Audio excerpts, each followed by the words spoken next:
Igsoon timan isa kanunay nga wala gayoy laing Dios gawas sa atong Dios nga atong amahan nga atuwa sa langit ug wala na gayoy lain pa. Isaias 43 versikulo 10 hangtod sa 11. Kamo mao ang akong mga saksi ug mga alagad nga akong pinili. Aron makaila kamo ug mutuo kanako ug makasabot nga ako ray Dios. Walay Dios nga una kanako ug may lain pa nga sunod kanako. Sa 11, ako ug ako lamang mao ang Dios ug walay laing manluluwas gawas kanako.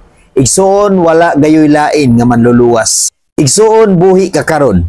Buhi pa ka karon igsoon tungod kay pinili ka sa Ginoo ug ikaw ang buhing saksi sa tanan nga gibuhat sa Ginoo dinhi sa kalibutan ug sa iyang pagkamaayo ug sa iyang pagkagamhanan sa atong kinabuhi. Busa igsoon mutuo ug mudawat gayud kita sa Ginoo ug wala kitay laing pasidunggan kundi ang Dios lang gayud nga mo'y tag-iya, mo'y nagbuhat ug maoy pinakagamhanan sa tibuok kalibutan ug sa atong kinabuhi.